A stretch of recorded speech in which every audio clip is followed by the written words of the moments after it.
Dober dan. Dober dan. Danes je nov dan in novih 10.000 korakov. Midva sva se odpravila do umetnega jezera, kjer vam bova pokazala potopljeno cerkev. Potem bova prečkala jez, nazadnje bova šla pa še dol do obale pogledat Afroditino skalo. Če 3-krat plavaš okrog nje, se srečno zaljubiš do konca življenja. Če pa okrog skale plavaš enkrat, se pa pomladiš. Duhovno in telesno. Tako da v vsakem primeru se splača. Ok, super. Z Vlasto sva danes prišla do cerkvice svetega Nikole ali pa svetega Nikolaja. Ampak naj vas ne zavede ta tipična grška cerkvica.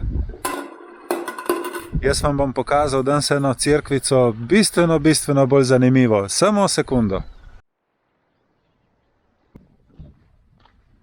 Danes je na Cipru 19. april in že ob 10. dopoldan prijetnih 20 stopinj Celzija, super lepo sončno vreme.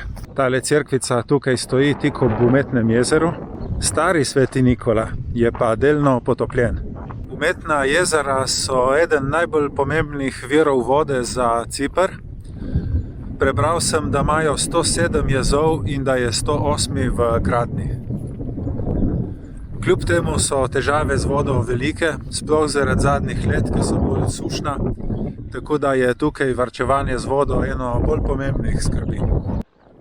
Za obisk starega Nikole vam priporočam dopoldanske ure, zato ker imate vzhodno sonce in lahko naredite kakšno lepo fotko. To so taki zanimivi prizori, ki jih vidiš samo v kakšnih turističnih revijah ali pa na spletnih straneh. Jaz recimo tako potopljeno cerkev vidim prvič v življenju. Čeprav vem, da so po svetu, celo v Italiji, mislim, da je ena. Ampak evo, tako naletiš na njo in moram reči, da je prizor fenomenalen. Če pridete popoldan, potem imate prizor s te strani. Tudi lep, moram reči. Mislim, da ne falite nič, če pridete popoldne. Mogoče lih točno opoldne, ko je sonce na jugu, da je težje narediti lepo fotko, ampak v vsakem primeru je prizor čudovit. Tle naprej 100 metrov vidim pa še eno zapuščeno zgradbo, pa tudi na pol poplavljeno, tako da je greva pogledati še tja. Prav dosti obiskovalcev ni tle, ki je vse zaraščeno. Na prvi pogled je tudi videti, kot neka navadna gradnja s ceglom in mavto. Spredje je bilo še en mal atrija in ene stopničke. Prav lepa hiška je mogla biti, dokler ni prišla voda. Ja, hiška, ki je bila žrtvovana za višji cilj. Evo, ratelo mi je priplezati gor na streho.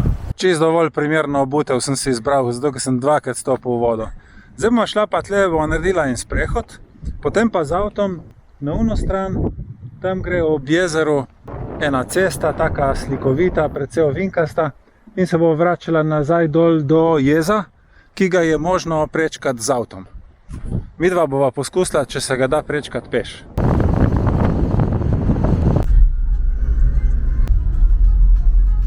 Tole jezero je v obliki črke Y in midva morava iti zdaj okrog levega kraka, okrog in okrog dol na južno točko, kjer je potem dejansko jez. Je pa jezero vseeno preveliko, da bi šla midva peš okrog in okrog. Verjetno bi ratelo približno 20 km. Tudi sicer je Cipr prevelik, da bi midva kar hodila in hodila, tako da se z avtom prestavljava od ene točke do druge in potem tam delava krajše sprehode. Tam sva bila prej pri tisti potopljeni cerkvici in potem sva se po cesti pripeljala okrog tega levega Y kraka in zdaj nadaljujeva pot po tej cesti dol do jeza.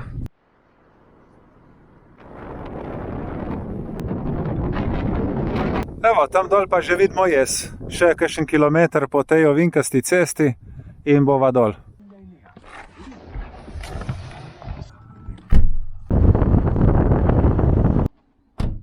Evo, super, sva uspela najti eno parkirišče tukaj pred jezom, tako da greva peš na ono stran pa nazaj. Nekega prometa ni, sem pa prižgal tudi Stravo, zato ker me zanima, koliko je dolg ta jez.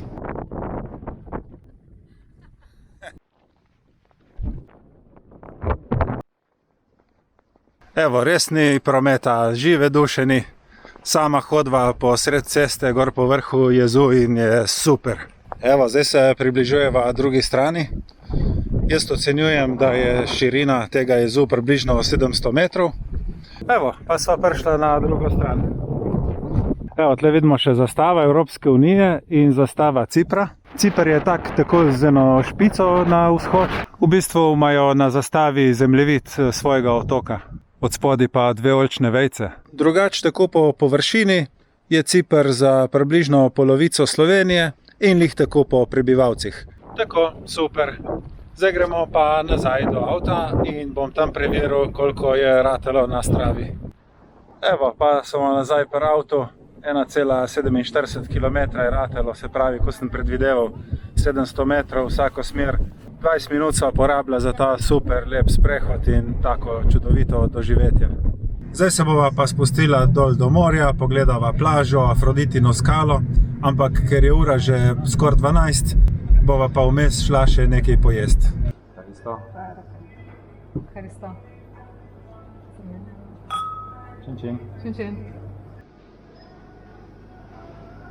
Sva pa najdla eno tako super restauracijo s pogledom na Afroditino skalo. Naročila sva si 2 kozarca vina, za predjed na žaru pečen sir. Potem pa jaz ene kalamare, Vlasta bo imela pa hobotnico. To pa je kalamare. V bistvu dobiš en tak kalamar. Tu so kalamari. Je okusen?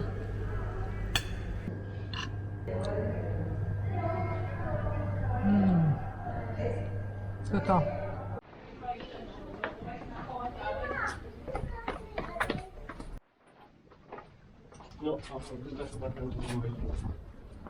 Zdaj sva pa uspela priti na to Afroditino plažo, kjer je tudi ta njena skala. Tisti, ki ste zdržali do tukaj, lahko povem, da je Cipr tretji največji sredozemski otok, takoj za Sicilijo in Sardinijo.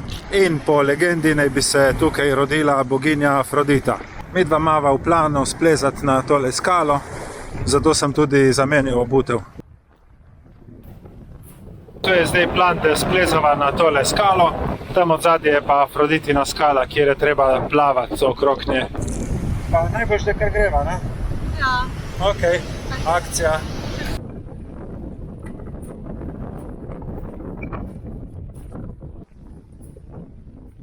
Tako je videti, mislim, da bo čisto enostavno, par 10 metrov se dvigneš in to je to.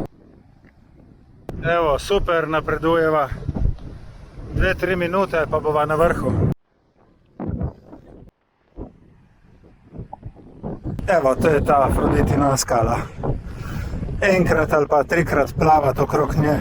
Sem preveril, da ima voda 17 stopinj Celzija, tako da tu ni nobenega problema. Danes smo videli samo enega, da se je okorajžil za plavanje. Ampak midva ne bova plavala niti enkrat, niti 3-krat. Zato, ker sva itak že noro zaljubljena, mladosti nama pa tudi ne manjka. Hvala, da ste si vzeli čas in pogledali ta video. Hvala vam za pozornost in se vidimo prihodnjič. Čau, čau! Čau, čau!